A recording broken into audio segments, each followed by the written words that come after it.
Hi everyone, it's Kristen. I know it's been a while, so I want to do an update. Um, and as usual, my dog is gonna act up and be a pain, so sorry about that.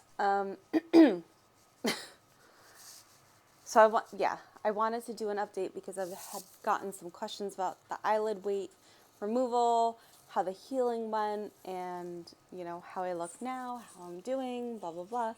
So I think the healing went pretty okay. The first 2 weeks, I think, was it was still kind of a little inflamed, a little swollen, and which actually helped to close it a whole lot more. Um, Now, like today, I feel like it's actually working pretty good. So this is my paralyzed side, this is the bad side. And that's obviously the eye that I had the eyelid weight in. Um, and I just have like a tiny little scar. You can probably not see it here. I can see it in person, in the mirror. But yeah, the healing process was, I guess, just again having to deal with a lot of the dryness, either taping it at night, you know, obviously using a lot more of the eye drops. That was one thing, which is annoying because they are kind of expensive. And I use the Sustain brand, Sustain Ultra. I have it sitting over there. So any other brand, Blink, and any sort of generic store brand irritates my eye so much. It kind of burns, and I think they have different like preservatives in it that really I don't react well with. So Sustain I found to be really good. The other thing that I wanted to mention is I know when I first had my surgery, I used the gel a lot. It's kind of like, if you know like what Vaseline is, it's like a thick consistency, and you just kind of like have to like wipe it over your eye. I don't know. You put it, well, the way I do it when I use it is it comes in like a little small tube, and you just kind of put it like along the bottom lid, and you just blink a few times and it kind of distributes and whatever. But what I found was that it would kind of dry my sinuses out in a weird way, and I get like more nosebleeds and things like that because I don't know, maybe it was like blocking something. So I really don't like to use that. It seems like in the winter though, which I guess makes sense because, you're in like heated buildings and things like that, and there's not a lot of moisture in the air, which also affects, your eye. So I feel like in the winter I do have to use that just because it can get so painful. And the other thing that I started using a lot was kind of like a saline nose spray that helps to moisturize your nasal passages because it's all so dry unless I am like my heart rate gets up, like I'm working out, or if I get hot, if I'm doing cardio or something, which is really, I don't know why, but the doctors told me that some people will get it when they eat, and some people will get that when they eat spicy foods or something, and some people will get it in a situation like mine where you're active, you're doing cardio, or if you're just, your body temperature raises. It's so strange. I know. And I have to mention that during this pandemic, people are so weary about people who are blowing their nose and sneezing and whatever. Not that I truly sneeze a lot. It's more of just like my eye will tear a ton in my nose. I constantly have to have a tissue with me, like when I walk my dog. And so I kind of like, that kind of worries me. Like, I don't want people to think like, oh, she's sick and she's out here and she's going to be spreading something. I'm like, no, I have like a condition, so it sucks. But it is what it is, right? You gotta just deal with it, I guess, at this point. So I'm going through a ton of tissues. And yeah, so there's that. I'm trying to think of what else I wanted to address. Um, the doctor that I saw that actually removed the eyelid weight had left the practice and moved to a different state, so he suggested some other woman.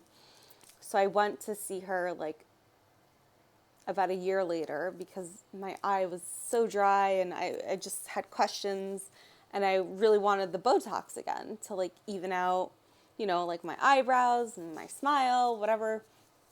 And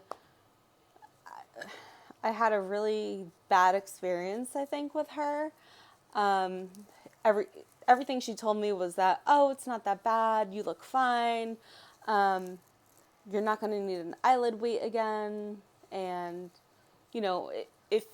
if you think you do, like, come back in like 6 to 8 months and we can like reconsider. And I'm like, here I am. Like, I took like time on my lunch break to go see this doctor, fully expecting like I'd get help for things that I needed.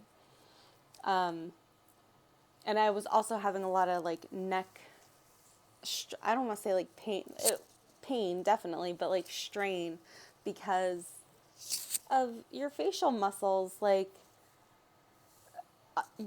your neck muscles like will overcompensate and like other muscles will undercompensate.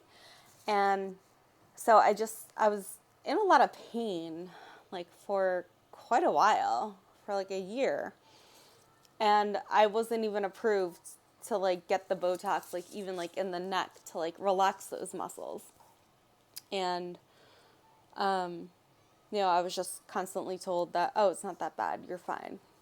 I'm like, well, maybe I'm not that bad for someone who maybe just had surgery like 2 months ago, but here I am 5 years out.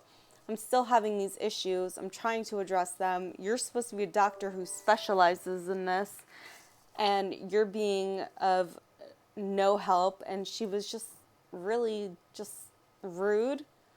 And it's like, it takes like a special kind of person, I think, to deal with the issues that people like us have, because it is very like, there's a lot of mental and emotional strain that goes along with it.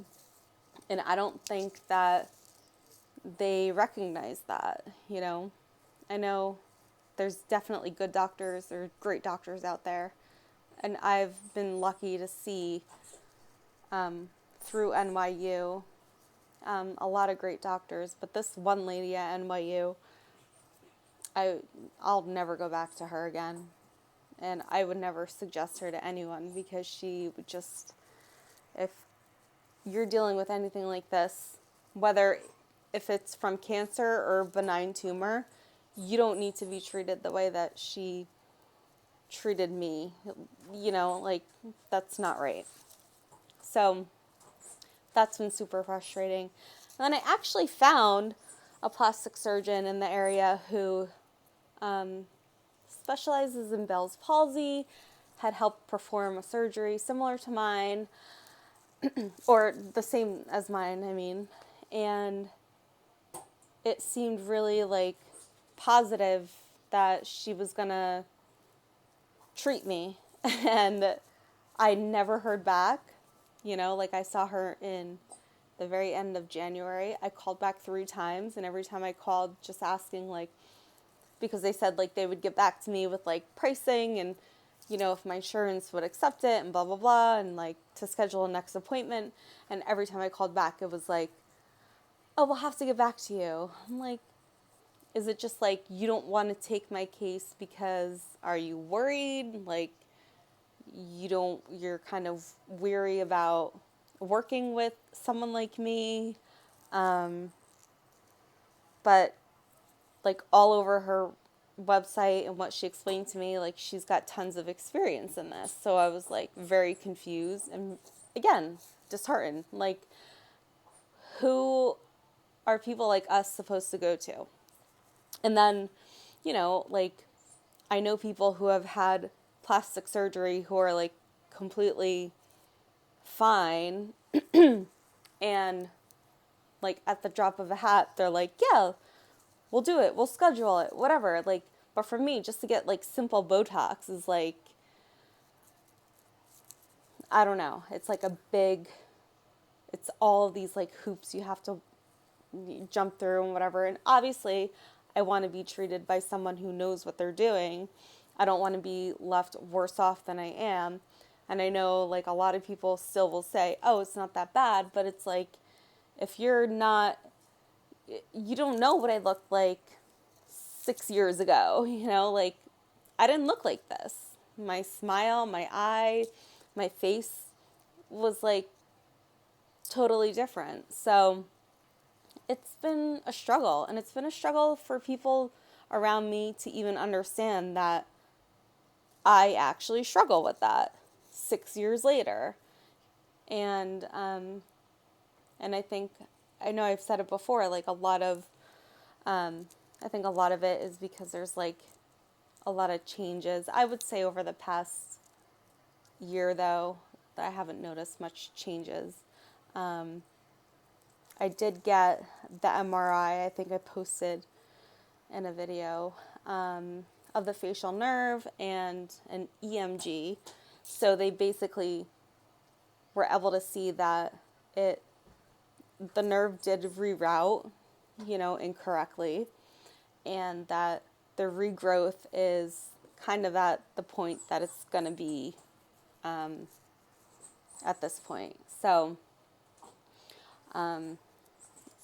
it was kind of like that. I was actually happy to hear, because it's not like I'm, like, waking up every day like, oh, is something else going to change? Like, I can kind of, like, put that to rest. But I still know that if I do, like, some physical therapies, I could potentially improve a little bit more.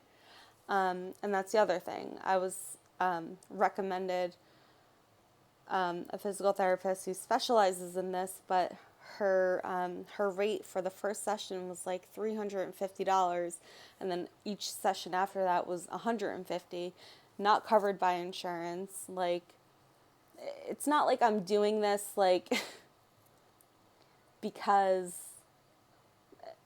like, I'm just, I don't know. This is a medically caused issue. Someone going for facial retraining and trying to learn and understand this, like, it's not like we asked for this. We didn't bring this on ourselves.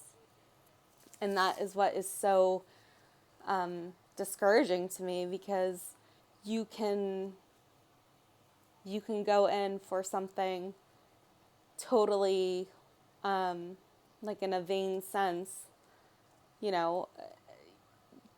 get a surgery, and, like, not everything would be covered, but I mean, like, something like the facial retraining, that I don't understand why someone has to charge so much money for something like this. Like, there's, like, a huge lack of compassion. Like, that's just what I think. I feel like, we didn't ask for this, and to get the help that we need, now we have to dish out a ton more money that, if we're lucky to maintain our job, and if this doesn't affect us in certain ways where we can keep a job and hold down a job, like, I don't know, it just really kind of, like, baffles me, to be honest. So, I don't know, but I know this is probably not what I expected the video to be, or what anyone else expected it to be. Maybe this is more of, like, a venting therapy session or something, but I just wanted to give you an update on how I looked, how like, I healed from the eyelid weight removal. it actually did heal pretty quickly. I would, definitely after the 2 weeks, like the swelling, bruising, everything was gone. But that's the thing about any sort of head facial surgery. There's a lot of nerves and a lot of blood vessels and everything. So a lot of that heals a whole lot quicker. So we can be thankful for that, right? Like, I guess that's a good thing. So, yeah, just kind of wanted to send an update. And if there's anything else that anyone is interested in knowing or hearing about, please leave a comment or send me an email. I know that things get so crazy and I can't always respond to everyone, and I'm sorry for that. But I do work, I live alone, I have a dog, and it's just a lot sometimes. So, but I will try to post a little bit more often and try to respond to anyone that I haven't responded to. Okay, so I will end it here, and I hope everyone is doing well. And I'm sending you good vibes and healing vibes and everything like that, all the good vibes in the world. So, okay, I will hopefully speak to you all soon. Okay, bye-bye.